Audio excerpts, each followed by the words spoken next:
علیہ السلام کی وہ پڑھے. پھر میرے آقا نے دعا کی اور دعا کرنے کے بعد اس کا چہرہ ٹھیک ہو گیا. جب چہرہ ٹھیک ہو گیا تو پھر غسل دیا گیا, کفن پہنایا گیا, نماز جنازہ پڑھی گئی. اور جب جنازہ مکمل ہو گیا تو کسی نے دھیرے سے کہا پہلے تو اس کا چہرہ کالے سوپر کی طرح, کالے خنزیر کی طرح ہو گیا تھا, اب ذرا دیکھیں تو اس کا چہرہ کیسا ہے. جب دوبارہ چہرہ دیکھا گیا نماز جنازہ کے بعد جب کفن ہٹایا گیا تو کیا دیکھا لوگوں نے, اب بھی اس کا چہرہ کالے سوپر کی طرح, کالے خنزیر کی طرح تھا.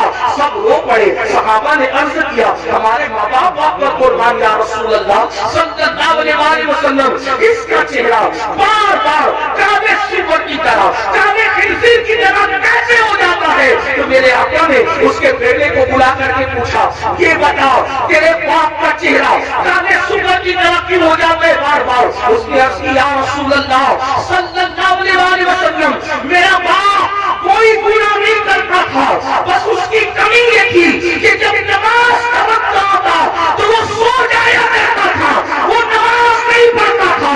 تب میرے آقا نے ارشاد فرمایا لوگوں دھیان سے سنو, جو نماز میں سستی کرے گا وہ اپنی قبر سے اس حالت میں اٹھے گا کہ اس کا منہ کالے سور کی طرح ہوگا, کالے خنزیر کی طرح ہوگا. بتاؤ چہرے پر کرسی آ جائے کتنا بے چین ہو جاتے ہو, کسی کے چہرے پہ سفید داغ آ جائے کتنا بے چین ہو جاتا ہے. لوگ منہ پہ رومال رکھ کے پھرتے ہیں, اگر اس کو فالج ہو جائے میرا ٹیڑھا منہ لے کر میں کیسے جاؤں, سفید داغ لے کر کیسے جاؤں, کرسی لے کر کیسے جاؤں.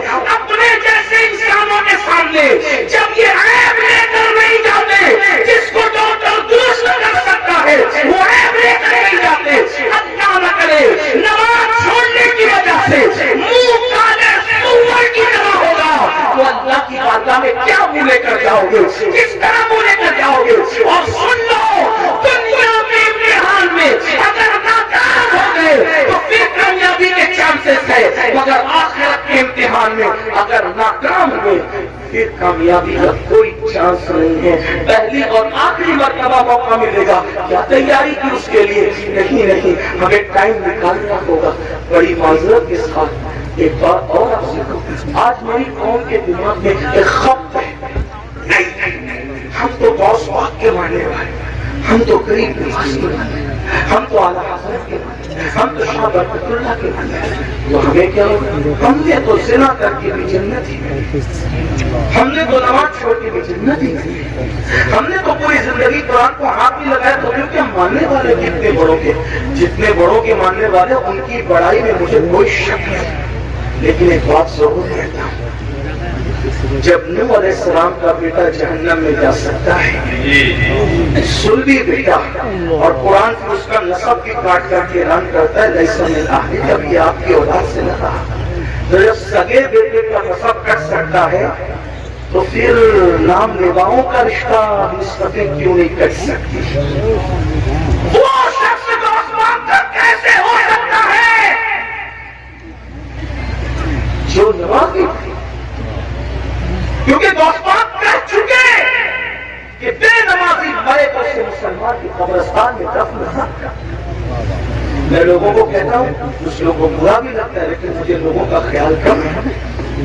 ہم لوگ قادری بن گئے, چشتی بن گئے, نقشبندی بن گئے, سہروردی بن گئے,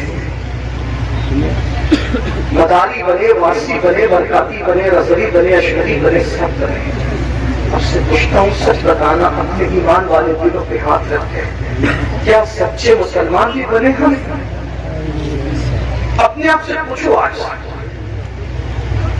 سب بنے, قادری, چشتی, نقشبندی, ادیب, خطیب, شہید, یہ وہ مخیر, یہ سب بنے, سچے مسلمان بھی بنے؟ کہے تو کیسی بات کرتے آیا ہے, ہم کیا مسلمان ہی؟ میں نے کہا میں آپ کی اسلام کا منکر نہیں, لیکن پوچھ رہا ہوں کیا سچے مسلمان بھی بنے؟ وہ کیوں؟ میں نے کہا اس لیے کہتا ہوں, اگر پیر ٹوپی دے گے, توجہ کریں, ٹوپی دے گے, کتنا سنبھال کے رکھتے ہو, میرے پیر کی ٹوپی, میرے پیر کا ماما, میرے پیر کا کرتا, میرے پیر کا جبہ, کیوں؟ اس نے دیا, پیر نے تحفے میں دیا. اور پیار اس سے کتنا ہے کہ قبر میں بھی لے جاؤں گا.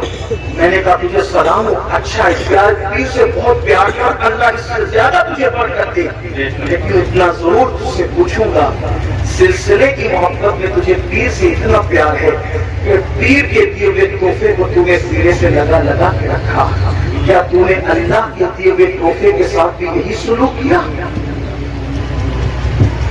جو قدر تجھے پیر کے تحفے کا ہے، جو قدر تجھے استاد کے تحفے کا ہے، کیا اللہ کے تحفے کے ساتھ بھی تو نے ایسا ہی سلوک کیا؟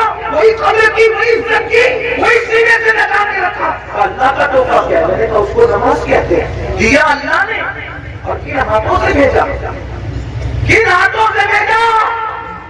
سید المعصومین محمد رسول اللہ کے ہاتھوں سے بھیجا۔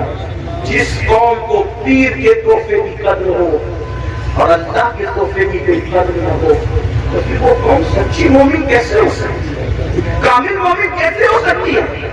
غور کیجئے، دھیان دیجئے اور سن لو، کسی اور کی نگاہ میں مسلمان بننے والا جنت میں نہیں جائے گا، جنت میں اسی نے جانا ہے جو خدا و رسول کی نظر میں مسلمان ہے۔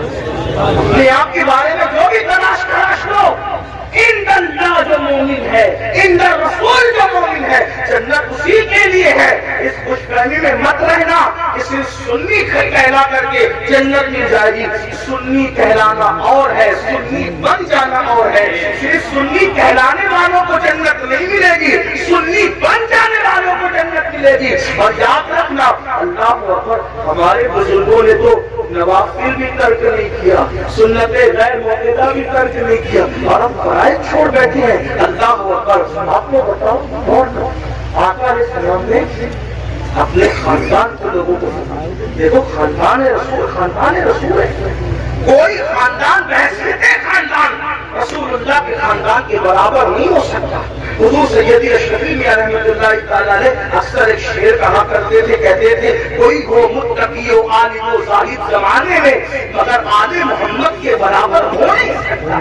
آپ فرمایا کرتے ہو، توجہ فرمائیں، خاندان نبوت، خاندان نبوت ہے، اور امام اہل سنت نبی کے خاندان کے بارے میں کہتے ہیں، آپ تطہیر سے جس کے پودے جمے اس ریاض نجابت کے لاکھوں سلام پورے خیر رسول سے ہیں، جن کا خمیر ان کی بے لوث کی لب پہ لاکھوں سلام، رسول اللہ کے خون سے جن کا خمیر بنا ہے، آپ تطہیر سے جس کے پودے جمے وہ نبی کا خاندان۔ توجہ کریں، اس خاندان رسالت کو رسالت مآب نے فرمایا، اے بنو ہاشم عمل کرنا، عمل۔ توجہ کریں، اللہ کے رسول اپنے خاندان کے لوگوں کو کہنے عمل کرنا، عمل۔ کہیں ایسا نہ ہو کہ لوگ عمل لائیں اور تم صرف نسب لاؤ۔ پھر آقا نے فرمایا، اے بنو ہاشم، جس کو عمل نے پیچھے کر دیا اس کو نسب کبھی آگے نہیں کر سکتا، اس لیے عمل کرنا۔ رسول اللہ کی اس نصیحت کو خاندان کے لوگوں نے کیسے سینے سے لگایا، اللہ اکبر، کہ رسول اللہ کے خاندان میں پھر کوئی بھی آپ کو بے عمل نظر نہیں آئے گا۔ میں بے عمل کی بات کر رہا ہوں، بد عمل تو دور کی بات ہے، اس لیے کہ ایک ہے با عمل، ایک ہے بے عمل، ایک ہے بد عمل۔ رسول اللہ کے خاندان میں بد عمل تو بہت دور کی بات ہے، بے عمل بھی تمہیں کوئی نظر نہیں آئے گا۔ دیکھو نبی کے خاندان کو دیکھو، پوری پوری رات اگر سجدے میں گزارنے والی مدینے میں کوئی خاتون ملتی ہے تو وہ کوئی اور نہیں ہے، وہ میرے نبی کی شہزادی سیدہ مخدومہ فاطمۃ الزہرا کی ذات ہے۔ اور جب رات پوری ہوتی ہے تو نماز مکمل کر کے حسرت کے ساتھ سر کو سجدے سے اٹھا کے کہتی ہے، اے اللہ، تو نے رات اتنی چھوٹی بنایا کہ تیرے محبوب کی بیٹی فاطمہ دل کھول کے سجدہ بھی نہ کر سکی۔ اللہ اکبر۔ اس کے بعد دیکھیں، گھوڑے کی ایک زیر پر ایک قدم رکھ کر دوسرے زیر پر قدم رکھنے سے پہلے جو پورا قرآن مکمل کرتا ہے وہ کوئی اور نہیں ہے، وہ میرے نبی کے خاندان کا فرد، رسول اللہ کا بھائی حمزہ داماد پیغمبر، خاتم ولایت، فاتح خیبر، ابو الحسنین، مولا کائنات سیدنا علی کے مرتضیٰ کی ذات۔ کسی نے قرآن اس طرح پڑھا، بابا قرآن پڑھتے ہیں، گھوڑے کی زیر پر ایک قدم رکھ کر دوسرا قدم رکھنے سے پہلے، اور شہزادوں کی کیا شان ہے، سر کٹنے کے بعد جو نیزے پہ قرآن پڑھتے ہیں وہ کسی اور خاندان کا فرد نہیں، وہ میرے نبی کا نواسا سیدنا امام حسین کی ذات ہے، امام علی مقام کی ذات ہے۔ محراب میں میں، منبر پہ، مسجدوں میں آپ نے ہر خاندان والے سے قرآن سنا، لیکن جس نے قرآن پڑھا وہ صرف میرے نبی کا خاندان۔ 40 سال تک عشاء کے وضو سے فجر کی نماز جہاں ہو رہی ہے وہ کوئی اور نہیں، وہ میرے نبی کے خاندان کا شہزادہ جسے دنیا سرکار غوث اعظم کے نام سے 70 سال تک کبھی نہ سو کر رات و دن جاگ کر عبادت کرنے والا، 90 لاکھ کو قرآن پڑھانے والا، وہ کسی اور خاندان میں نہیں ملے گا، وہ میرے نبی کے خاندان میں ہے، جس کو معین الدین اجمیری غریب نواز کہا جاتا ہے۔ جب ذکر کرتے ہیں تو آپ اتنی کثرت سے کرتے ہیں کہ آپ کے ذکر کو سن کر فرشتے بھی ذاکر ہو جاتے ہیں۔ ایسا ذاکر آپ کو کسی اور خاندان میں نہیں ملے گا، وہ میرے نبی کا شہزادہ حضرت شاہ برکت اللہ عشقی بیوی مہری رحمت اللہ علیہ کی بات ہے، اس کے ذکر نے فرشتوں کو ذاکر بنا دیا۔ یہ خاندان نبوت کا عمل ہے۔ امام زین العابدین کا نام زین العابدین نہیں ہے بلکہ ان کا نام ہے علی ابن حسین۔ زین العابدین ان کا لقب ہے، لقب۔ اور زین العابدین کیوں کہتے ہیں؟ کیونکہ روزانہ تقریباً 300 رکعت اور کبھی 700 رکعت نفل نماز پڑھتے تھے۔ لوگوں نے کہا یہ عابد نہیں ہے بلکہ یہ زین العابدین ہے۔ عابدوں کثرت سجدہ کی وجہ سے آپ کی پیشانی پر سجدے کا نشان پڑ گیا۔ ایک تو یہ کہ جو لوگ غلط سجدہ کرتے ہیں ان کی پیشانی پہ نشان آتا ہے، اور ایک تو یہ جو کثرت سے سجدہ کرتے ہیں ان کی پیشانی پر بھی نشان آ جاتا ہے۔ لیکن کتنی 300 رکعت کے بعد، 700 رکعت کے بعد، اور میں جمع سے پڑھ رہا ہوں اس کو، میرے امام اہل سنت نے لکھا کہ آپ کی پیشانی پر نشان سجدہ کثرت سجدے کی وجہ سے۔ آپ بتائیں، آپ رسول اللہ صلی اللہ علیہ وسلم کے خاندان والوں کا یہ عمل ہے۔ امام جعفر صادق کو دیکھیں، روزانہ پوری رات عبادت میں گزرتے۔ امام محمد باقر کو دیکھیں، امام موسیٰ کاظم کو دیکھیں، جس کو دیکھیں۔ اور ہمارا حال یہ، ہم کہتے ہیں ہم تو نام لے رہا، میں نے کہا وہ خاندان کے لوگ تھے۔ بلکہ ایک بات آئی، بات عرض کروں، شاید حدیث پوری نہ پڑھ سکوں کیونکہ وقت زیادہ ہوا، لیکن ایک بات پڑھتا ہوں، شاید آپ یہ دل کے نیچے اللہ بولتے ہیں۔ مغفرت کے بارے میں ہم بہت بے حس ہیں، بخش جائیں گے، اللہ کریم ہے، بخش اللہ کریم ہے، بخش بے شک اللہ کریم ہے۔ علامہ نقی علی خان امام المتکلمین لکھتے ہیں اپنی کتاب میں، اللہ کو کریم جان کر گناہ پہ گناہ کر رہا ہے نا، کہ اللہ کریم ہے، بخش دے گا۔ فرماتے اللہ کو کریم جان کر گناہ کرنے والے، اللہ کو قادر جان کر تو زہر کیوں نہیں کھاتا؟ جب وہ کریم ہے گناہوں پہ بخش دے گا تو قادر بھی تو ہے، زہر کھانے پہ زندگی بھی دے سکتا ہے، لیکن اللہ کو قادر جان کر تو نے کبھی زہر نہیں کھایا اور اللہ کو کریم جان کر گناہ کر رہا ہے۔ اللہ کو کریم جاننے کا یہ مطلب نہیں کہ گناہ کر کے سوچے کہ اللہ بخش دے گا۔ اللہ کو کریم جاننے کا مطلب یہ کہ نیکی کر کے بھی رو، اللہ میری نیکیاں اس قابل نہیں کہ تیری بارگاہ میں قبول اپنے کرم سے قبول فرما۔ اللہ گناہ تو گناہ اگر نیکی کا سوال کر لے تو اپنے اللہ کو نیکی کا جواب نہیں دے سکتے۔ جو اتنے چین سے بیٹھے ہیں نا میرے بھائی، جب جس دن احساس ہوگا کہ مغفرت کس چیز کا نام ہے تو آپ کو پتہ چلے گا۔ حضرت سیدنا امام جعفر صادق کا ذکر ہے۔ امام جعفر صادق کو لوگ اتنا ہی جانتے ہیں کہ ان کی کنبے کی ریاض ہے، بس اتنا ہی جانتے، لیکن جانتے ہیں کہ امام جعفر صادق غوث اعظم سے پہلے اپنے دور کے غوث اعظم، مقام غوثیت کبریٰ پر فائز امام جعفر صادق۔ کون امام جعفر صادق؟ جن کی جوتیاں امام اعظم ابو حنیفہ جیسے لوگ سیدھا کرتے تھے، اور امام اعظم کہتے ہیں کہ اگر 2 سال نہ ہوتے امام جعفر صادق کی صحبت کے تو نعمان ہلاک ہو گیا ہوتا۔ یہ امام جعفر صادق، لیکن وہ جعفر صادق جس کی صحبت کو امام اعظم اپنی کل عمر کا سرمایہ کہتے ہیں، جب اس امام جعفر صادق سے لوگ مسافر، ہم لوگوں سے بھی لوگ کرتے ہیں، امام جعفر صادق سے بھی لوگ مسافر کرتے تھے۔ داتا صاحب لکھتے ہیں کہ جب امام جعفر صادق سے کوئی مسافر کرتا تھا تو امام جعفر صادق اس کا ہاتھ پکڑ لیا۔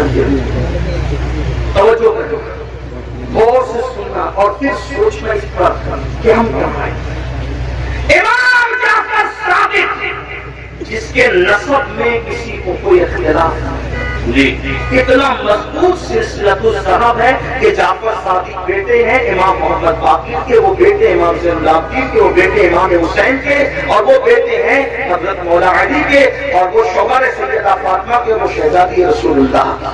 یہ سلسلۃ الصحاب ان کا نسب نامہ ہے. اب امام جعفر صادق سے کوئی مصافحہ کرنے آتا تو آپ اس کا ہاتھ پکڑتے اور ہاتھ پکڑ کر فرماتے وعدہ کر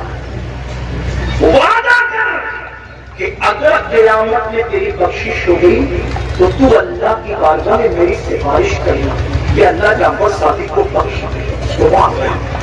توجہ کریں، اگر اس اسٹیج پر یہ جو بڑے بڑے علماء مفتیان کرام سادات کرام بیٹھے ہیں، مفتی آفاق صاحب کے صاحبزادے ہیں اور بھی علماء ہیں، اگر کوئی کسی عام آدمی کا ہاتھ پکڑ کے کہے کہ اگر تیری بخشش ہوگی تو تو میری سفارش کر دینا، مغفرت میری کروا دینا، تو وہ کہے گا کہ حضرت یہ کیسی بات کر رہے ہیں آپ لوگ اللہ والے لوگ ہیں، ہم عوام میں سے ہیں، ہماری نہ غسل ہے صحیح ہے، نہ ہماری طہارتیں صحیح ہے، نہ ہماری نماز پڑھنے کا طریقہ آتا ہے، آپ ایسی کیسی بات کریں.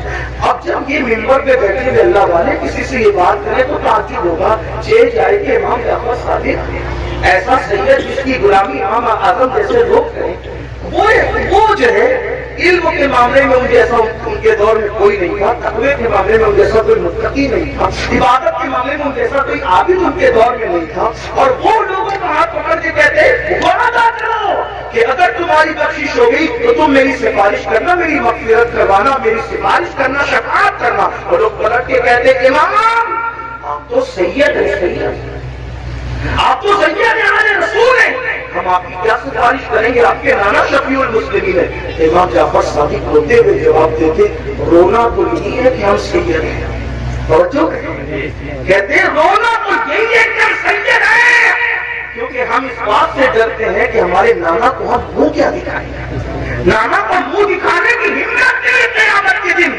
یہ حال ہے ان کا جن کی سیادت پر، امامت پر، قیادت پر، تقویٰ پر، زہد پر پوری امت کا اتفاق ہے، وہ قیامت کے دن سے اتنے لذا پر اقسام ہے. اور یہاں جنہیں غسل بھی نہیں آتا، وضو بھی نہیں آتا، جمعہ کی 2 رکعت پڑھ کے مسجد سے ایسے بھاگتے ہیں جیسے اسکول سے چھٹی ہونے پر اسکول کے بچے بھاگتے ہیں. یہ حالت ہے. اور اس کے بعد ہم جنت کے ٹھیکیدار بنے، مولانا ہم جنت میں نہ جائیں گے تو کون جائے گا؟ بڑی معذرت کے ساتھ وہاں پھر دیکھا جائے گا کہ کیا ہوگا، اور وہاں پچھتانے سے کام نہیں چلے گا. آج نے ان کی بنا، آج مدد مانگ ان سے، پھر نہ مانیں گے. قیامت میں اگر مان گیا، آج لاکھوں کو ضائع کرنے والوں، آج لاکھوں کو فضول گزارنے والوں، وقت کو برباد کرنے والوں، یہ زندگی کا قیمتی سرمایہ اللہ نے پہلی اور آخری مرتبہ دیا ہے. خدا کے لیے اس کو ضائع نہ کرو، اس کو فضول برباد نہ کرو، ورنہ موت کی بات پچھتانا ہوگا. موت کے بعد سوائے پچھتانے کے کچھ ہاتھ نہیں آئے گا. لیکن اس دن کا پچھتانا اللہ اکبر کوئی فائدہ نہ دے گا. اس کے بعد میرے اور تمہارے آقا صلی اللہ علیہ وسلم فرماتے ہیں کچھ لوگ ایسے ہوں گے اللہ اکبر جب وہ اپنی قبروں سے اٹھیں گے، یہ تیسرا گروپ ہے، یہ تیسرا ٹولہ ہے جو اپنی قبروں سے اٹھیں گے، اس حالت میں اٹھیں گے کہ ان کے پیٹ پہاڑوں کی جیسے بڑے بڑے پیٹ ہوں گے، اور ان کے پیٹوں کے اندر سانپ، بچھو اور آگ بہک رہی ہوگی. صحابہ نے پوچھا آقا وہ کون ہوں گے؟ سرکار علیہ السلام فرماتے یہ وہ لوگ ہوں گے جو دنیا میں زکات ادا نہیں کرتے تھے، زکات نہیں دیتے تھے، بڑے بڑے پہاڑوں کی طرف پیٹ لے کر بھی اٹھیں گے. آج لوگ زکات بھی نہیں دیتے پوری، اور پھر کوئی پیسہ لے کے بھاگ جاتا ہے، کوئی چوری کر لے جاتا ہے، مال ٹوٹ جاتا ہے، آگ لگ جاتی ہے، کہتے ہیں ہمارا نقصان ہو رہا ہے، نقصان ہو رہا ہے. یاد رکھنا جو پوری زکات اللہ کے لیے نکال کے میرے آقا فرماتے ہیں اس کا مال اللہ کے قلعے میں محفوظ ہو جاتا ہے، اس کے مال کی حفاظت ہو جاتی ہے. پھر چوتھے گروپ کے بارے میں میرے اور تمہارے آقا سچے نبی صلی اللہ علیہ وسلم نے فرمایا کہ جو چوتھا گروپ قبر سے نکلے گا اس کے منہ سے خون بہ رہا ہوگا، اور خون لے کر کے وہ نکلے گا. صحابہ نے پوچھا آقا جن کے منہ سے خون بہ رہا ہوگا وہ کون لوگ ہوں گے؟ آقا ارشاد فرماتے ہیں جو اپنے وعدوں کو توڑ دیتے تھے، وعدہ خلافی کرتے تھے، وہ ان کے منہ سے خون بہ رہا. آج میں سمجھتا ہوں کہ شاید وعدہ خلافی کو گناہ بھی نہیں سمجھتے لوگ. دیکھیں حالانکہ میرے آقا علیہ السلام نے فرمایا مومن اور منافق میں فرق یہ ہے کہ مومن جب وعدہ کرتا ہے تو پورا کرتا ہے اور منافق وعدہ کرتا ہے اس کو پورا نہیں کرتا توڑ دیتا. کتنے وعدے کرتے ہیں؟ اللہ سے وعدہ کیا اس کا خیال نہیں, پیر سے وعدہ کیا اس کا خیال نہیں. آئیے وعدے کی وفا کے حوالے سے ایک حدیث سننے کی روایت سے. اللہ اکبر. ابھی اعلان نبوت نہیں ہوا, اعلان نبوت سے پہلے اللہ کے رسول علیہ السلام و تسلیم بازار گئے. بازار جانے کے بعد اللہ کے حبیب علیہ السلام کو ایک شخص نے کہا یہاں رکو میں ابھی آتا ہوں. اس نے کہا رکو ابھی آتا. اور آقا نے اس سے وعدہ کر لیا ٹھیک ہے جب تک تم نہیں آؤ گے میں یہی ٹھہروں گا یہی رکوں گا. اور اس کے بعد وہ شخص گیا اور جا کر کے بھول گیا کہ میں کسی سے وعدہ کر کے آیا ہوں یا وعدہ لے کر آیا ہوں کہ میں ابھی آتا ہوں. اور اس نے وعدہ کر لیا کہ ٹھیک ہے تمہارے آنے تک میں رکوں گا. پھر کیا ہوا 3 دن گزر گئے. 3 دن کے بعد جب وہ شخص آیا تو اللہ کے رسول وہیں پر موجود تھے.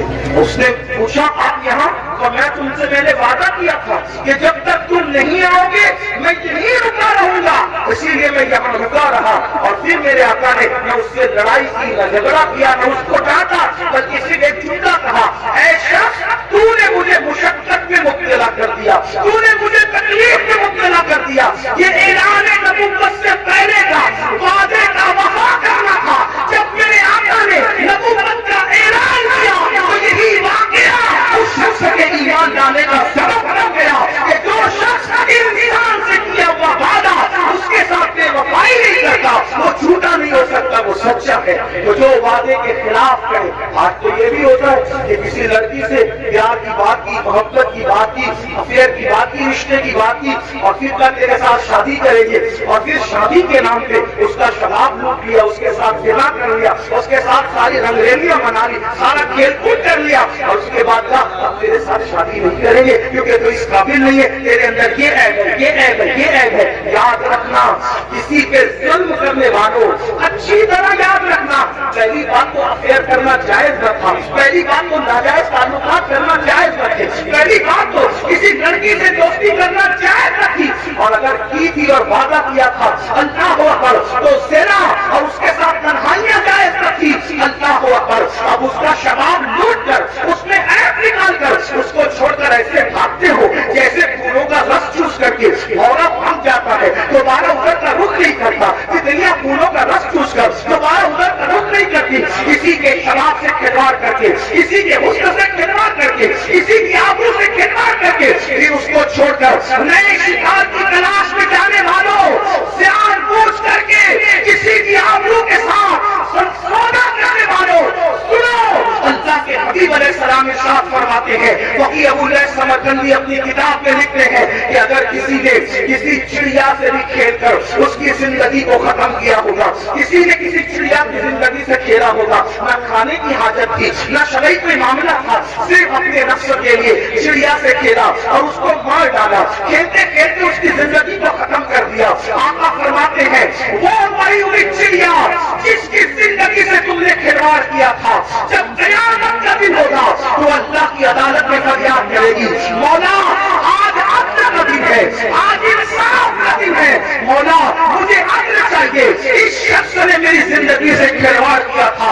آقا فرماتے ہیں اس بندی کی چڑیا کی شکایت بجلی کی کھن گرج کی طرح ہوگی, جیسے بجلی کڑکتی ہے ویسے لڑکی کی چڑیا کی آواز میں کھن گرج ہوگی اور جس کی شکایت چڑیا کر رہی ہوگی اس کا حال یہ ہوگا وہ پہاڑوں جیسی نیکیاں لے کر آئے گا. اللہ ارشاد فرمائے گا آج عدل کا دن ہے, آج انصاف کا دن ہے. اور پھر میرا اللہ فرمائے گا جس نے چڑیا کی زندگی سے کھلواڑ کیا آج اس کی نیکیاں نہیں دیکھی جائے گی, اس کو منہ کے بل گھسیٹتے ہوئے جہنم میں ڈال دیا جائے. آپ سے پوچھنا چاہتا ہوں, نفس کے پجاریوں سے پوچھنا چاہتا ہوں, نفسانی خواہشات میں ڈوبے ہوئے انسانوں سے پوچھنا چاہتا ہوں, اگر کسی شکایت پر کی چڑیا کی زندگی سے کھیلا ہوگا تو پہاڑوں جیسی نیکیاں رد ہو جائے گی اور انسان جہنم کا ایندھن بنے گا.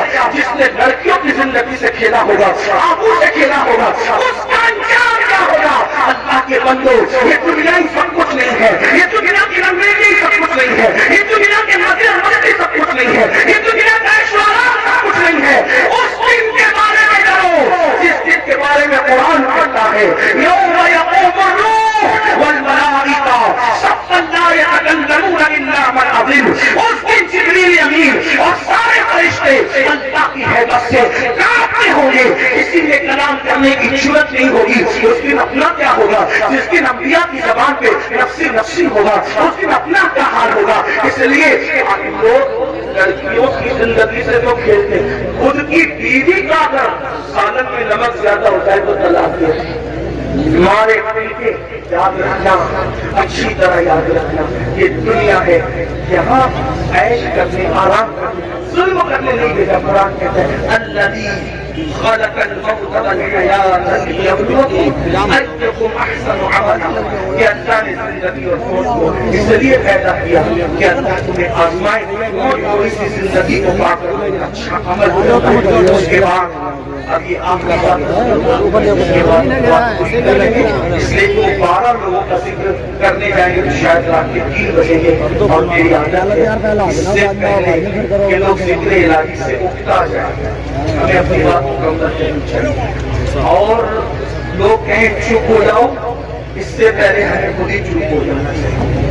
یہ آداب محفل بھی ہے اور یہ شرافت کی نشانی بھی ہے. تو میں اسی پہ بات پوری کروں گا, پھر کسی بھی موقع ملا انشاءاللہ.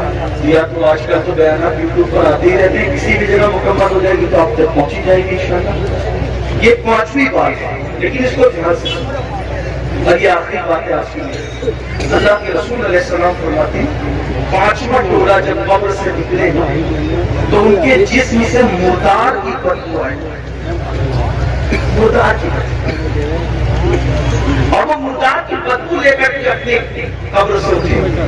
صحابہ نے پوچھا حضور وہ کون ہوئے؟ آقا فرماتے وہ لوگ جو دنیا میں چھپ چھپ کر گناہ کرتے, تنہائی میں گناہ کرتے, پوشیدہ طور پہ گناہ کرتے, لوگوں کے سامنے نہیں کیا اور تنہائی میں گناہ. ایسے لوگوں کے لیے اللہ فرماتا ہے جو لوگوں کے سامنے نیکی کر کے تنہائی میں گناہ کرے میں ان کے ساتھ اعلان جنگ رکھتا ہوں. اور دوسری حدیث میں آتا ہے کہ حقاء منصورہ کی تفسیر کرتے ہوئے اللہ کے رسول نے خود فرمایا.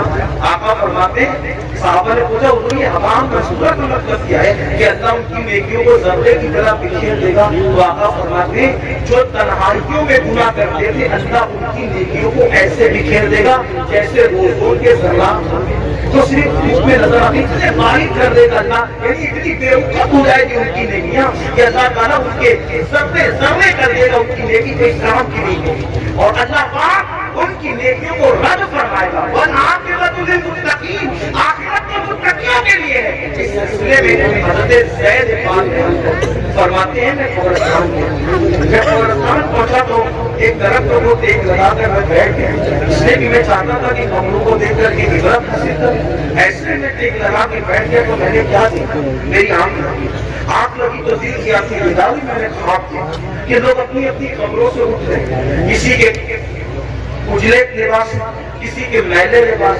کوئی کیسا ہے کوئی کیسا ہے. لیکن ایک شخص کو میں نے دیکھا جب وہ اس کی قبر سے اٹھا, اس کی قبر سے تو ایک آسمان سے آپ کی چین زنجیر آئی اور اس کے حلق میں ڈالی اور وہ اس کے حلق سے گزرتے ہوئے پیٹ اور پیٹ کے بعد پھر نیچے کے مقام سے وہ زنجیر نکل گئی اور وہ چیخ رہا تھا, چلا رہا اور چیختے چلاتے کہتا تھا مجھ پر یہ کیا حرام ہو رہا ہے؟ کیا میں نماز نہیں پڑھتا تھا؟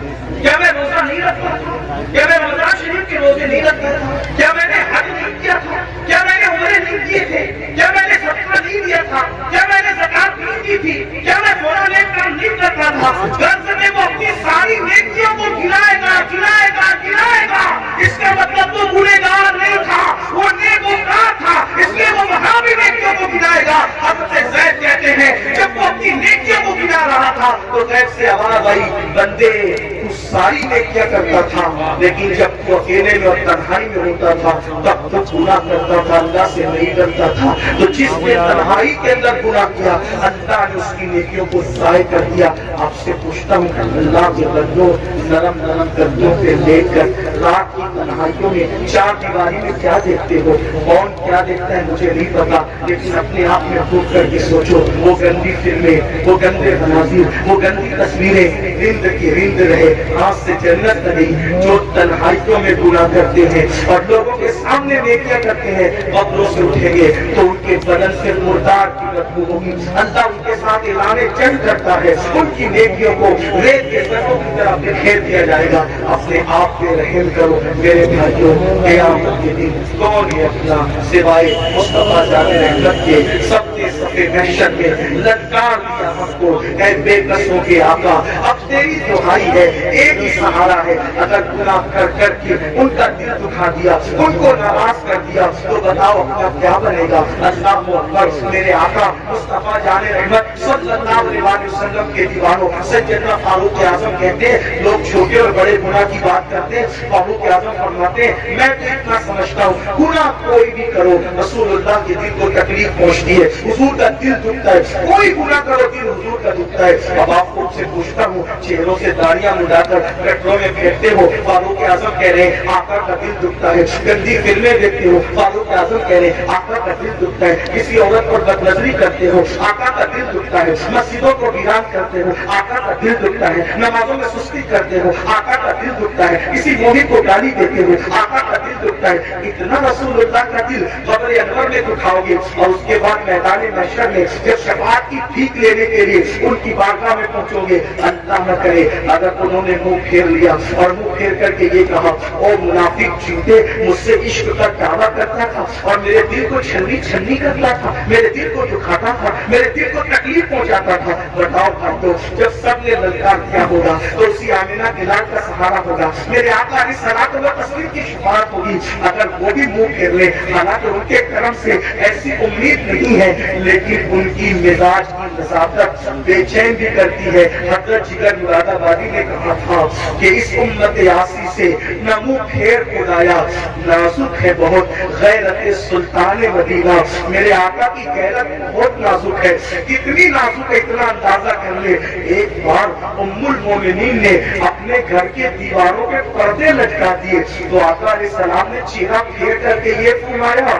کہ ہم دیواروں کو کپڑے نہیں پہناتے، محبوبہ محبوب رب العالمین اگر دیواروں میں پردے لٹکا دے تو وہاں سے غیرت کی وجہ سے چہرہ پھیر لیا جاتا ہے۔ اتنے جرائم کر کے اتنے بڑے مجرم بن کے حضور کے دربار میں کھڑے رہیں گے، اللہ اکبر، اگر ان کی غیرت کی نزاکت نے منہ پھیر لیا کہاں جاؤ گے؟ کس کے پاس جاؤ گے؟ کس کے دروازے میں دستک دو گے؟ اس لیے آج ان کو مناؤ، آج ان کو راضی کرو، آج ان کی بارگاہ میں معافی مانگو، ان کے وسیلے سے اللہ کی بارگاہ میں توبہ کرو تاکہ دنیا بھی سمجھ جائے، آخرت بھی سمجھ جائے۔ اللہ پاک کی بارگاہ میں دعا ہے کہ میرا اللہ سب سے پہلے مجھے اور آپ سب کو عمل کی توفیق عطا فرمائے، گفتگو کے درمیان اگر کوئی غلطی ہوئی اللہ تعالیٰ معاف فرمائے۔ استغفر اللہ ربی من کل ذنب واتوب الیہ وما علینا الا البلاغ۔ السلام علیکم ورحمۃ اللہ وبرکاتہ۔ مجتبى محمد مصطفى ارواحنا فداء صلی اللہ تعالی علیہ وآلہ وصحبہ وبارک وسلم کی بارگاہ بے دست پناہ میں جس طریقے سے بڑاؤں بلند آواز سے میرے ساتھ مل کر کہیں الصلاۃ والسلام علیک یا رسول اللہ، الصلاۃ والسلام علیک یا نبی اللہ، الصلاۃ والسلام علیک یا حبیب اللہ، وعلى آلك وأصحابك يا نور الله صلی اللہ تعالی علیہ وسلم۔ وہ سوئے لالا زار پھرتے ہیں، تیرے دن اے بہار پھرتے ہیں، جو تیرے در سے یار پھرتے ہیں، در بدر یوں ہی خوار پھرتے ہیں۔ اس گلی کا گدا ہوں میں جس میں مانگتے تاجدار پھرتے ہیں، لاکھوں قدسی کار خدمت پر لاکھوں گردے مزار پھرتے ہیں۔ جان ہے جان کیا نظر آئے کیوں عدو گردے غار پھرتے ہیں، عقل عیش تو کی ہم نے، آج وہ بے قرار پھرتے ہیں، ہائے غافل ہائے غافل ہائے غافل، وہ کیا جگہ ہے جہاں 5 جاتے ہیں 4 پھرتے ہیں۔ آج کی یہ محفل ہمارے حافظ خورشید صاحب کا جو ادارہ ہے، حافظ جمشید صاحب کا، آج اس کے سالانہ اجلاس کے موقع پر ہم اور آپ جمع ہیں، اور آپ سن چکے ہیں کہ یہ محفل عقائد و اعمال کی اصلاح کے لیے منعقد کی گئی ہے۔ ماشاءاللہ وقت کافی ہو چکا ہے، مجھ سے پیشتر آپ نے مجھ سے بہت بڑے دانشور مفکرین علماء خطبہ کے خطابات اور ان کے اشعار، ان کی نقابتیں سب کچھ سماعت کر لیا ہے، اور اب تھوڑی دیر کے لیے کچھ باتیں آپ کی خدمت میں پیش ہے۔ جن آیات کی تلاوت کی گئی، اللہ تبارک و تعالیٰ اس کے متعلق مجھے حق کہنے اور آپ سب کو حق سن کر اس پر عمل کرنے اور اسے عام کرنے کی توفیق عطا فرمائے۔ ایک بات اچھی طرح سے ہم سب کو معلوم ہونا چاہیے کہ ہمارا بنیادی عقیدہ یہ ہے کہ مرنے کے بعد ہمیں اٹھایا جائے گا، اور جو ہماری روح ہے اس وقت ہمارے جسم میں یہی روح ہوگی، اور جو جسم ہمارا ہے یہی جسم ہوگا۔ اسی روح اور اسی جسم کے ساتھ اللہ پاک ہمیں اٹھائے گا، اور یہ سبق اتنا بار بار ریپیٹ کروایا گیا، اتنا بار بار دہرایا گیا، پورے قرآن میں اتنی بات کسی مسئلے کے متعلق نہیں دہرائی گئی جتنا بعث بعد الموت، مرنے کے بعد اٹھنے کا اور آخرت کا تذکرہ کیا گیا۔ قرآن مقدس کا 70% حصہ اسی پر مشتمل ہے، آخرت پر، مرنے کے بعد اٹھائے جانے پر، حساب پر، جزا و سزا پر، جنت و جہنم پر، تاکہ ہمارا عقیدہ مضبوط ہو۔ اور ایک بات اچھی طرح یاد رکھیں، جس کے دل و دماغ کے اندر فکر آخرت ہوگی، تصور آخرت ہوگا، وہ انسان کبھی بھی زمین کے اوپر کرپشن نہیں کرے گا، انسان زمین کے اوپر کسی پہ ظلم نہیں کرے گا، کسی پہ زیادتی نہیں کرے گا، کسی کے ساتھ برا سلوک نہیں کرے گا۔ میرے آقا صلی اللہ علیہ وسلم کے پیارے دیوانوں، دراصل بات یہ ہے، زمین کے اوپر جتنے جرائم ہیں اس کی سب سے بڑی وجہ یہ ہے کہ زمین کے اندر جانے کو لوگوں نے فراموش کر دیا، تصور آخرت کو لوگوں نے فراموش کر دیا۔ اسی لیے آج اللہ اکبر، قتل بھی اتنے شباب پر ہے، قتل ہو رہے ہیں، زیادتی ہو رہی ہے، سود کے دھندے ہو رہے ہیں، حرام کاروبار ہو رہا ہے، حتیٰ کہ زنا جیسا بدترین فعل ہمارے معاشرے کے اندر بڑھتا جا رہا ہے، نشے جیسی بدترین بیماری ہمارے سماج کے اندر جڑ پکڑتی جا رہی ہے۔ اصلاح معاشرہ کے حوالے سے جتنے جلسے بڑھتے جا رہے ہیں، جرائم سے زیادہ بڑھتے جا رہے ہیں، نماز پر جتنی گفتگو ہو رہی ہے اتنے بے نمازوں کی تعداد بڑھتی جا رہی ہے، نگاہوں کے تقدس پر جتنی گفتگو ہو رہی ہے اتنی ہی نگاہیں آوارہ ہوتی جا رہی ہے، رزق کے حالات پر جتنی باتیں ہو رہی ہے حرام لوگ اتنا ہی زیادہ کھاتے جا رہے ہیں۔ اس کی وجہ کیا ہے؟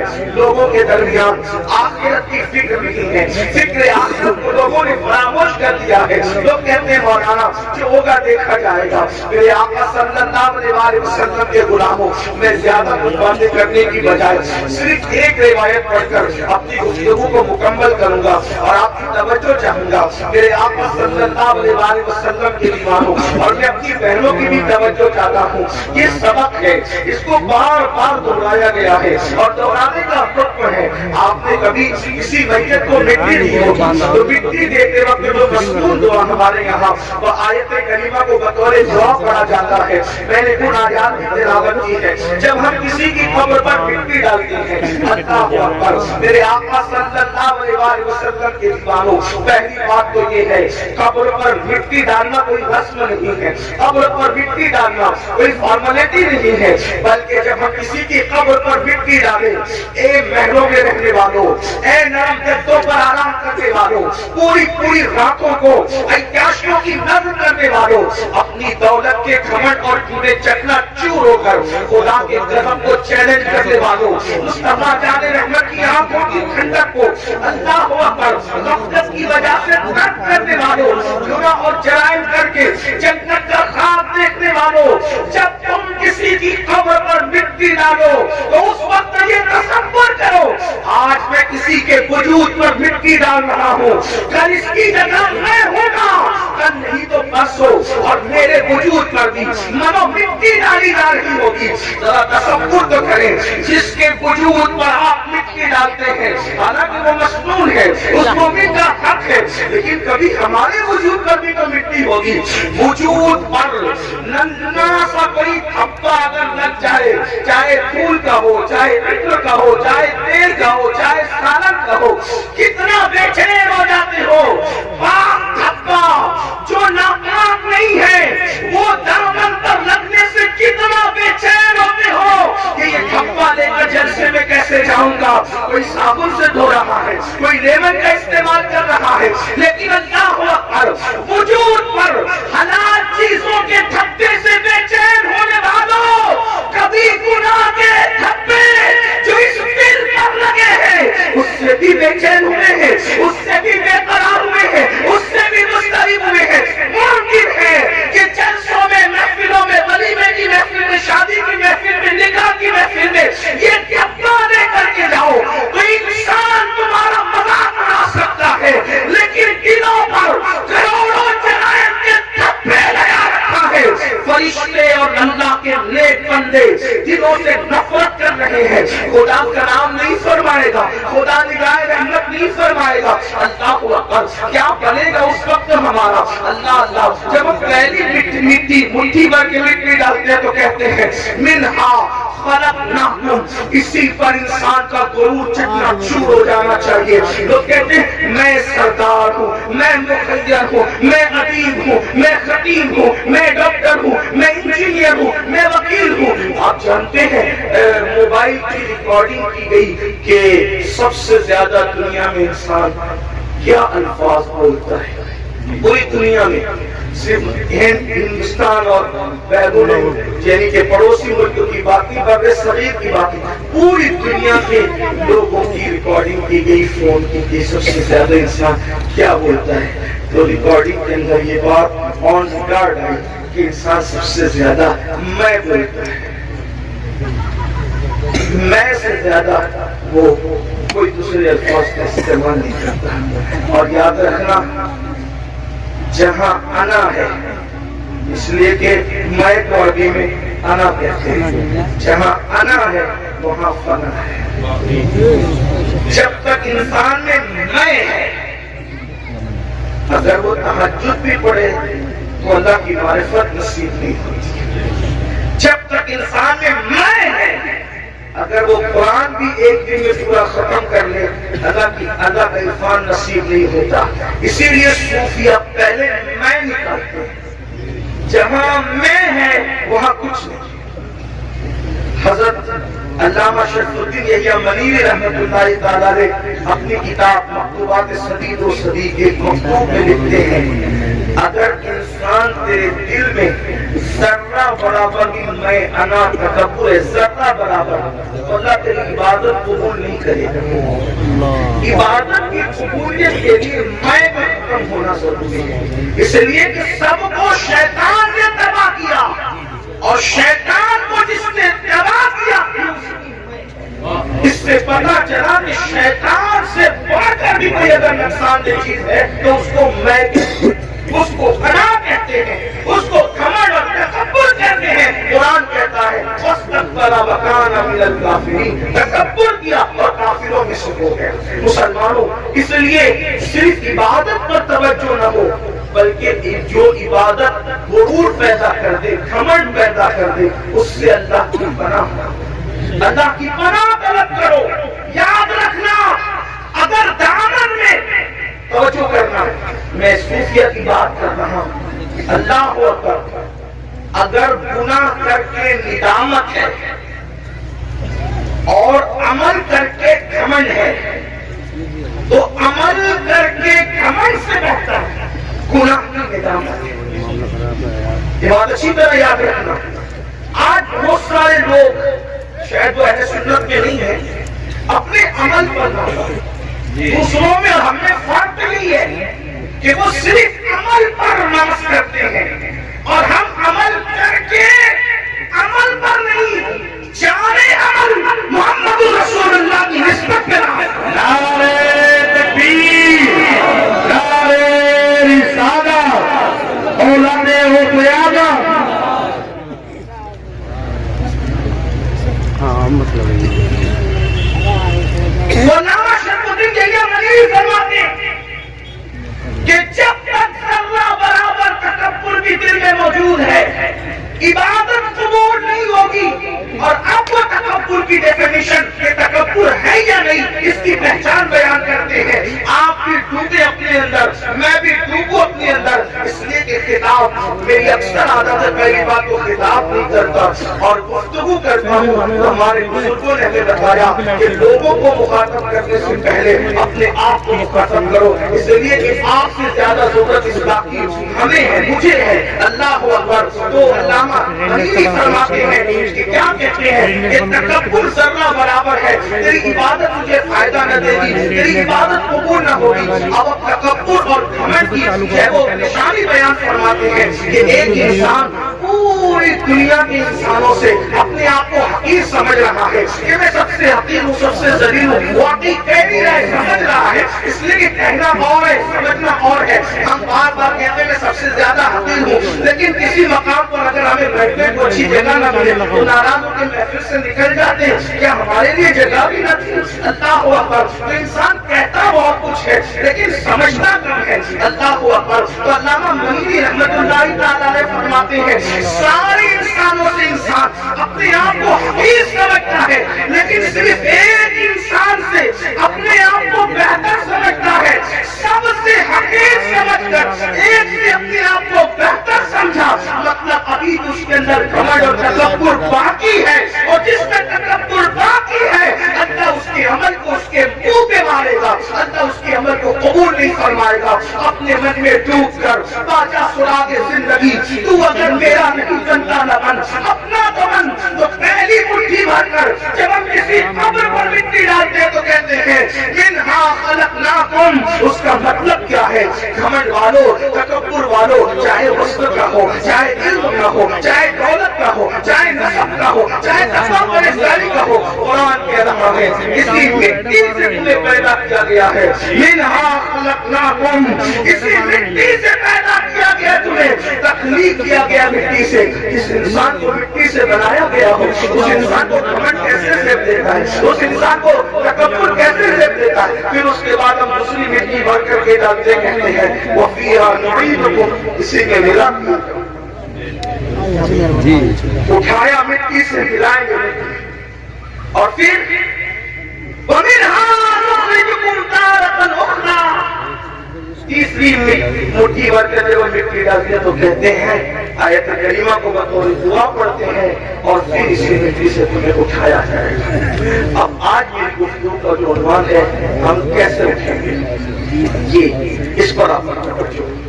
جانا تو سب نے قبر میں, ہر آدمی اپنی اپنی عمل کے مطابق جائے گا, جو جیسے جائے گا کیسے جائے گا. اٹھیں گے کیسے؟ تو ایک حدیث پاک بڑی طویل ہے, اس میں اللہ کے رسول صلی اللہ علیہ وسلم سے پوچھا گیا یا رسول اللہ صلی اللہ علیہ وسلم ہمیں قبروں سے کیسے اٹھایا جائے گا اور کس حالت میں اٹھایا جائے گا؟ اللہ کے حبیب علیہ الصلوۃ والتسلیم سے جب پوچھا گیا ہمیں کس طرح اٹھایا جائے گا, ہم کیسے اٹھیں گے اپنی قبر سے, حضرت سیدنا معاذ بن جبل رضی اللہ تبارک و تعالی عنہ کا سوال تھا. آپ نے سوال کیا آقا کیسے اٹھیں گے؟ تو اللہ کے حبیب علیہ السلام نے کہا اے معاذ تو نے بہت مشکل سوال کیا مجھ سے, اور اس کا جواب دینے سے پہلے توجہ کرنا، اس کا جواب دینے سے پہلے سید العالمین آیت المرسلین عالم مکانا وما یکون اتنا روئے کہ روتے روتے داڑھی بھی آنسوؤں سے تر ہو گئی اور حضور کے کپڑے بھی آنسوؤں سے تر ہو گئے۔ سوال کیا تھا؟ آقا قبروں سے ہم کیسے اٹھیں گے، کس حالت میں اٹھیں گے، کس شکل میں اٹھیں گے، کس انداز سے اٹھیں گے؟ تو اللہ کے حبیب علیہ السلام پر اس قبر سے اٹھنے کی کیفیت جب حضور کو یاد آئی کہ امت کیسے اٹھے گی، حضور اتنا روئے صلی اللہ علیہ وسلم کہ آپ کی داڑھی آنسوؤں سے تر ہو گئی، کپڑے آنسوؤں سے تر ہو گئے، اور فرمایا تو نے مشکل سوال کیا اور پھر جواب دیا، اے معاذ جب میری امت قبر سے اٹھے گی تو وہ 12 صورتوں میں اٹھے گی، 12 شکلوں میں اٹھے گی، قبر سے اٹھنے والوں کی 12 پوزیشن ہوگی۔ اب یہاں توجہ کے ساتھ سنیں، حدیث مکمل ہوگی، بات بھی پوری ہو جائے گی۔ اب ان 12 میں ہم کس کے اندر ہے، ذرا اس پر توجہ کرنا۔ میں نہیں کہوں گا کہ آپ کس میں ہیں، میں کس میں ہوں، یہ کس میں ہے، وہ کس میں ہے، نہیں، بہت دوسرا میرے بھائیوں، میں کہتا ہوں تو سدھر، تم کہتے ہو تو سدھر، کہ تو اور تو کے اندر معاملہ خراب ہے۔ ہمیں یہ سوچنا ہے کہ میں نے سمجھنا ہے، میری قبر کے اندر میں نے اکیلے جانا ہے، اپنی قبر سے میں نے اٹھنا ہے۔ میرے بھائیوں، یہاں ساری چیزیں چل جائے گی، ریاکاریاں چل جائے گی، مختاریاں چل جائے گی، سب چل جائے گا، لیکن وہاں کچھ نہیں چلے گا، سب معاملہ وہاں فیور ہے۔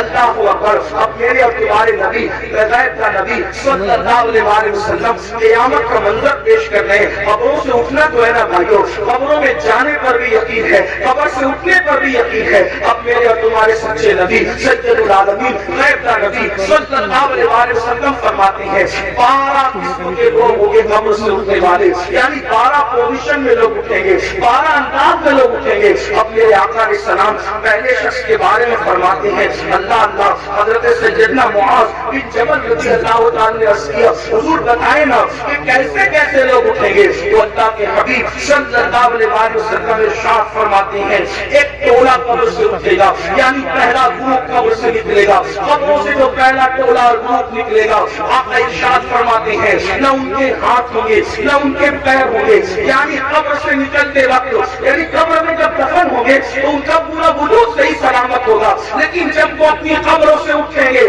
تو ان کے ہاتھ بھی کٹے ہوئے ہوں گے، ان کے پیر بھی کٹے ہوئے ہوں گے۔ اللہ اکبر۔ اس حالت میں وہ دنیا سے جب گئے تھے تو اچھے بھلے، لیکن قبر سے نکلیں گے تو ہاتھ نہیں پیر نہیں، ہاتھ اور پیر دونوں کٹے ہوں گے، اور اس وقت تو غیب سے ندائے گی، اے لوگوں یہ ٹولہ جو قبر سے ہاتھ اور پیر کٹا ہوا نکلا ہے، جانتے ہو اس جرم کی وجہ سے ان کے ہاتھ اور پیر کاٹ دیے گئے۔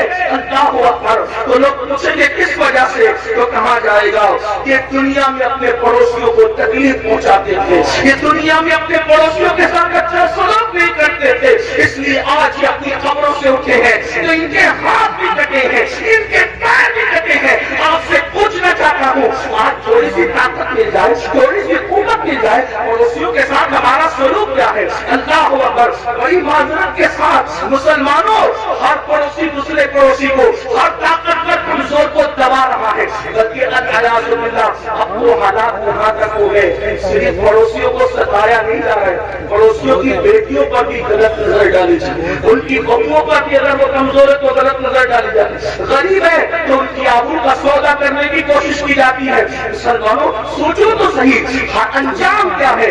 یہ دنیا ہے، دنیا میں کوئی روکے نہ روکے، کوئی ٹوکے نہ ٹوکے، کوئی جو چاہے جس طرح چاہے کر لے، مگر قبر ہے، آخرت ہے۔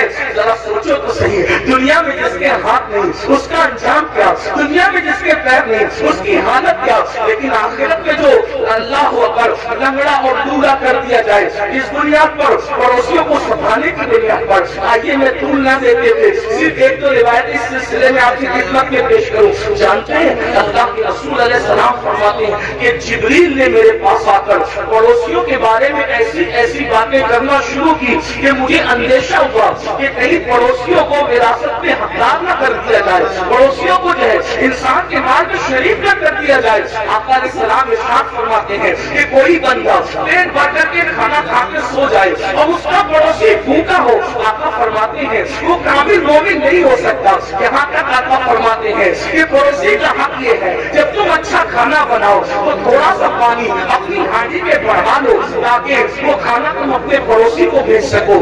آج ہم جلسوں میں, کانفرنسوں میں اور تحریروں میں بڑی درد بڑی باتیں کر کے آج لوگ کیا کہتے ہیں, اس کی بیٹی بھاگ رہی ہے, یہ ہو رہا ہے, وہ ہو رہا ہے. میں کہتا ہوں سب ہو رہا ہے. اگر ہم نے اپنے پڑوسی کا خیال کر لیا ہوتا تو غریب کی بیٹی نہ بھاگتی. اور ایک بات آپ کو بتاؤں, کس نے کہہ دیا کہ صرف غریب کی بیٹی بھاگ رہی ہے؟ بڑی معذرت کے ساتھ صرف غریبوں کی نہیں بلکہ مالداروں کی بھی. اور اس کی وجہ صرف غربت نہیں ہے بلکہ اچھے رشتوں کا نہ آنا بھی اس کی وجہ ہے, جہیز کی لعنت بھی اس کی وجہ ہے, ساتھ ہی ساتھ علم کا نہ ہونا بھی اس کی وجہ ہے, ساتھ ہی ساتھ فضول خرچیوں میں ہمارا پڑھ کر کے شادیوں کو مہنگا کرنا بھی اس کی وجہ ہے. لیکن بس اتنا عرض کرنا چاہتا ہوں, اپنے پڑوسیوں کا خیال کرو, پڑوسیوں کا لحاظ کرو, اور اگر پڑوسیوں کو ستاؤ گے, ظلم کرو گے تو یاد رکھنا قبر سے بغیر ہاتھ اور بغیر پیر کے اٹھنے کے لیے تیار ہو جاؤ. اسی پہ بس نہیں, آقا فرماتے ہیں وہ لنگڑے بھی اٹھیں گے, لولے بھی اٹھیں گے اور ان کو منہ کے بل سیدھے ہوئے جہنم میں لے جایا جائے گا کہ تم نے پڑوسیوں کے ظلم کیا. ایک بات پڑوسیوں کے متعلق اور رسول آج پڑوسیوں کے ساتھ اچھا سلوک ہمارا نہیں.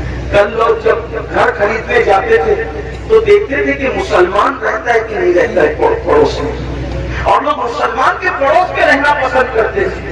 اور آج لوگ مسلم محلے میں رہنا پسند نہیں کرتے. کیوں؟ سب سے زیادہ کچرا اور گھان اگر کسی علاقے میں ہوگی تو مسلم محلے میں. ننگے بچے چڈی پہن کر کے گالی گلوچ کر رہے ہوئے تو مسلمانوں کے محلے میں. رات کے 3-3 بجے تک کے جھگڑے فساد کی آواز آنے ہوتے اور ٹی وی کا آواز زور سے ہو رہا ہوگا مسلمانوں کے محلے میں. حد ہے, جس مذہب نے ڈسپلین سکھایا آج اس مذہب کے ماننے والے ڈسپلین سے دور ہیں اور دوسروں نے ہم سے سیکھ لیا اور ہم پورے ہو گئے. یہ رونا ہے, کوئی ڈسپلین ہماری زندگی میں نہیں. مسلمانوں سوچو تو صحیح, ہم کہاں ہیں, ہمیں اس سے نکلنا ہے. ہمیں اگر ہم دین سیکھنے آئے ہیں جلسوں میں تو مبارکباد کے مستحق ہیں, اور اگر ہم صرف بھیڑ کرنے آئے تو جلسوں کے اندر سیاسی جلسوں میں سر دیکھے جاتے ہیں, مذہبی جلسوں میں سر نہیں دیکھے جاتے. یہاں تو بدلنے والوں کی تعداد دیکھی جاتی ہے. اگر جلسے انقلاب نہیں پیدا کر رہے, صرف رسومات پر ہے, تو یہ قیامت کی نشانیوں میں سے نشانی ہے. اللہ کے رسول علیہ السلام نے فرمایا قیامت کی نشانیوں میں سے نشانی یہ ہے کہ لوگ دین سننے جمع ہوں گے, دین پر عمل کرنے جمع نہیں ہوں گے. اللہ اکبر, جلسے والے بھی خوش, خطیب صاحب بھی خوش کہ کیا ہزاروں کی بھیڑ تھی. لیکن کہتا ہوں یہ قیامت کی نشانی ہے, دل اس وقت تک ٹھنڈا نہیں ہوگا ہمارا جب تک کہ جیسے جلسے میں رات کے 3 بجے تک ٹک کر بیٹھتے ہو اسی تعداد میں جب تک نماز فجر میں نہ ہو ہمارے گلے میں کھڑے نہیں ہو سکتے. اس لیے کہ سروں کو کھین کر سیاسی لیڈر تو کچھ ہو سکتے ہیں, مذہبی لوگ اس سے خوش نہیں. ہاں شکر ضرور ہے کہ آپ آگے, اللہ کا شکر کرتے ہیں, لیکن کتنے لوگ عمل کریں, کتنے لوگ تبدیل ہوتے ہیں. تبدیل ہونے کے لیے سنو اور آج کے بعد عہد کرو پڑوسیوں کے ساتھ بدسلوکی نہیں کرو. ایک بات آپ سے کہتا ہے, ہمارے امام الائمہ سراج الامہ کاشف الغمہ سیدنا نعمان بن ثابت امام اعظم ابو حنیفہ کا ایک پڑوسی موسیقی کے فن میں ماہر تھے اور آپ کو ستانے کی پوری رات موسیقی بجاتا تھا, میوزک بجاتا تھا, بہت تکلیف پہنچاتا تھا, گانا بھی گاتا تھا, تکلیف پہنچانے کا اس کا مشکلہ. ارے بات یہ بھی یاد رکھنا, اگر کوئی پڑوسی آپ کو ستائے آپ صبر کریں, کیونکہ پڑوسی کا حق ہے, آپ صبر کریں, آپ اس پہ ظلم نہ کریں. امام اعظم ابو حنیفہ رحمۃ اللہ تعالیٰ علیہ صبر کرتے. ایک دن کسی نے اس کی کمپلین کر دی بادشاہ کی سپاہ کے پاس. بادشاہ کی سپاہی اس کو اٹھا کے لے گئے, اور جب اس کو اٹھا کر کے لے گئے تو امام اعظم ابو حنیفہ نے کسی سے پوچھا آج اس رویے کی آواز نہیں آتی. دیکھو ہم تو کبھی برساں برس پڑوسیوں کی خیال ہی نہیں رکھتے, آواز آ رہی کہ نہیں آ رہی کس حالت میں نہیں ہے, لیکن امام اعظم یہی تو بات ہے. دین مکمل دین ہے, دین مکمل نظام حیات ہے, دین مکمل جو ہے اللہ پر قانون زندگی ہے. امام نے پوچھا آج اس رویے کی آواز نہیں آ رہی، تو کسی نے اس کی خوشی خوشی حضرت اس کو تو پولیس اٹھا کے لے گئی، اس میں تو کمپلین ہو گئی ہے، اس کو جیل میں ڈال دیا گیا۔ اب میرے پڑوسی کو جیل میں ڈال دیا گیا، آپ اسی وقت تشریف لے گئے اور جانے کے بعد آپ نے فرمایا کہ میرا پڑوسی ہے، اس کو جیل میں کیوں ڈالا گیا؟ تو کہا آپ جو ستاتا تھا، گاتا تھا، میوزک بجاتا تھا، موسیقی بجاتا تھا، اس لیے یہ حال کیا گیا۔ فرمایا کوئی بات نہیں، اس کا میرا مسئلہ ہے، لیکن میں تو اس کو لے جاؤں گا۔ اور امام اعظم اپنے سورس سے، اپنی سفارش سے اس کو چھڑا کر لائے۔ رستے میں اس نے کہا میں تو آپ کو ستانے کے لیے کرتا تھا، آپ نے مجھے کیوں چھڑایا؟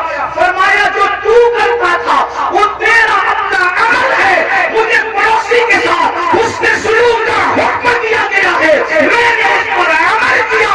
قدم پکڑ کر کہتے ہیں ورنہ اگر کسی کو امام اعظم کہلانے کا حق ہے تو ثابت کا بیٹا نعمان آپ ہی ہے۔ نعرہ تکبیر، نعرہ رسالت کا طریقہ تھا۔ ہم اپنے پڑوس کے ساتھ، آج تو پڑوس میں سگا بھائی بھی رہتا ہے، ہم اس کے ساتھ کیا سلوک رکھتے ہیں؟ اچھا کھانا بناتے ہیں تو معاذ اللہ چھپا چھپا کر کے کھاتے ہیں، ایسا نہیں ہونا چاہیے۔ پھر میرے اور تمہارے آقا صلی اللہ علیہ وسلم ارشاد فرماتے ہیں دوسرا قافلہ، دوسرا ٹولہ جب اپنی قبر سے نکلے گا تو اس کی شکل سور کی طرح اور خنزیر کی طرح ہوگی۔ خنزیر اور سور کی شکل میں وہ اپنی قبروں سے نکلیں گے۔ حالانکہ جب ان کو قبر میں رکھا گیا تھا تو ان کے چہرے اچھے بھلے تھے، لیکن اب وہ میدان محشر میں اٹھیں گے تو وہ سور کی شکل اور خنزیر کی شکل لے کر اٹھیں گے۔ صحابہ بے چین ہو گئے، تڑپ گئے، عرض کیا یا رسول اللہ صلی اللہ علیہ وسلم، جو گروہ، جو ٹولہ، جو قافلہ قبروں سے سور اور خنزیر کی شکل میں اٹھے گا ان کا کیا قصور ہوگا؟ تو میرے آقا فرماتے ہیں ان کا قصور یہ ہوگا کہ وہ نمازوں میں سستی کرتے تھے، وہ نمازوں میں غفلت کرتے تھے۔ مسلمانوں ذرا سوچو تو صحیح، اپنے نبی کی ہر بات پر یقین ہے، ان باتوں کو کیوں بھول جاتے ہو؟ جس کے کہنے پر اللہ کو ایک مانا، جس کے کہنے پر قرآن کو اللہ کی کتاب مانا، جس کے کہنے پر دین اسلام کو حق مانا، اللہ اس رسول کا فرمان ہے بے نمازی، نماز میں سستی کرنے والا جب اپنی قبر سے اٹھے گا تو سور کی شکل میں اٹھے گا، خنزیر کی شکل میں اٹھے گا۔ اس پر زیادہ بات نہ کرتے ہوئے ایک روایت آپ کے سامنے پیش کروں، کھلے دلوں کے ساتھ اور کھلی آنکھوں کے ساتھ، کھلے کانوں کے ساتھ سننا۔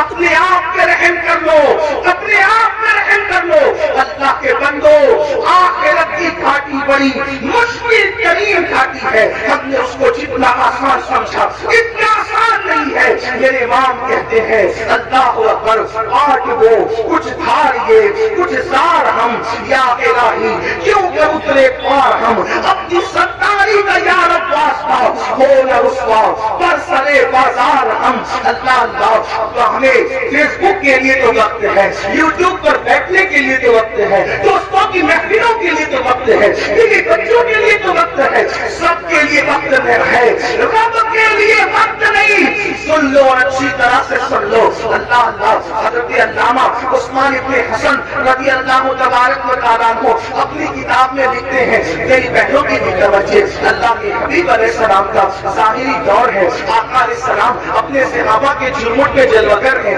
ایسے میں ایک نوجوان روتے ہوئے آتا ہے اور عرض کرتا ہے یا رسول اللہ صلی اللہ علیہ وسلم، میرے ابو کا انتقال ہو گیا، میرے باپ کا انتقال ہو گیا۔ آقا میرا باپ مر چکا ہے، اس کا انتقال ہو چکا ہے، ہم دیہات کے لوگ ہیں، دیہات میں رہنے والے ہیں، آقا نہ اس کو کوئی غسل دینے والا ہے، نہ اس کو کوئی کفن پہنانے والا ہے، یا رسول اللہ صلی اللہ علیہ وسلم اس لیے میں رو رہا ہوں۔ میرے آقا نے فرمایا اے ابو بکر اٹھو، اے عمر اٹھو اور دونوں جاؤ اور جا کر کے اس کے دیہات میں پہنچو، اس کے گاؤں میں پہنچو، اس کو غسل بھی دو، اس کو کفن بھی پہناؤ۔ اللہ اکبر، جب صدیق اکبر، فاروق اعظم، میرے آقا کے دونوں یار شیخین کریمین اٹھے اور دیہات میں پہنچے تو جیسے میت کے قریب گئے غسل دینے کے لیے چہرے سے چادر ہٹا ہٹائی، چہرے سے چادر ہٹائی تو کیا دیکھا کہ اس کا منہ، میت کا منہ کالے سور کی طرح ہو گیا، کالے خنزیر کی طرح ہو گیا۔ اللہ اکبر! صدیق و فاروق نے جب یہ منظر دیکھا زار زار بولنے لگے، سارا قطار بولنے لگے۔ ایک مسجد کو اللہ کے رسول صلی اللہ علیہ وسلم کی بارگاہ میں پیش کیا گیا، یا رسول اللہ اس کا چہرہ تو کالے سور کی طرح، کالے خنزیر کی طرح ہو گیا، اس کو کیسے غسل دے، اس کو کیسے کفن پہنائے؟ اللہ اکبر! میرے اور تمہارے آقا صلی اللہ علیہ وسلم خود تشریف لائے چل کر کے، اور جب اس کا منہ کالے خنزیر کی طرح دیکھا